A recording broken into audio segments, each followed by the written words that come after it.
ஒவ்வொரு குடும்பமும் சொர்க்கத்தின் பிரதிபலிப்பே என்று சொல்கிறார்கள். ஆனால் எந்த குடும்பமும் பரிபூரணமானது கிடையாது.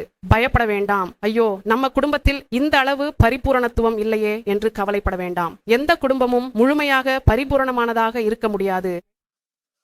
குடும்பத்தில் தவறுகள், குறைகள் கண்டிப்பாக இருக்கும். ஆனால் அந்த குறைகளை எல்லாம் தீர்க்கும் ஒரு தேவன் இருக்கிறார். தேவனை ஸ்தோத்திரிக்க வேண்டும். ஆலயத்தில் குடும்பத்தில் உள்ள அனைத்து குறைகளும் நம்முடைய இரட்சகர் ஆண்டவர் இயேசு கிறிஸ்துவால் திரும்பவும் சரி செய்யப்படுவதாகும். எனவே உனக்கு என்ன பிரச்சனை இருந்தாலும் நீயும் இயேசுவை மட்டும் நம்பு. எனக்கே துயரம் இருந்தாலும் சரி, நான் தேவனுடைய சந்நிதியில் நேரம் செலவிடுவேன், சொல்லுவேன், என் இதயத்தை தேவனுக்கு தெரிவிப்பேன். இந்த துயரம் இருக்கிறது, இந்த குறிப்பிட்ட இடத்தில் நான் சமாளிக்க முடியவில்லை என்று சொல்வேன். ஆண்டவரே, இது நான் செய்ய முடியாத வேலை, நீயே நடந்து கொள், நீயே இடைமுகமாக இரு என்று வேண்டிக் கொள்வேன்.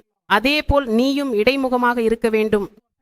எங்கள் குடும்பம் மற்றும் மீட்பை குறிஞ்சி முக்கியமான விஷயங்களுக்கு வாருங்கள். நான் தனியாக செய்ய முடியாததை நீ செய்து விட்டாய். நான் செய்ய முடியாத அனைத்தையும் நீ செய்து வைத்தாய். என் பாதுகாவலனே உனக்கு வணக்கம். பாதுகாவலனே உனக்கு வணக்கம். ஏனெனில் நான் செய்ய முடியாத காரியங்களை எல்லாம் நீ என் காத்திரு செய்து முடித்து விட்டாய்.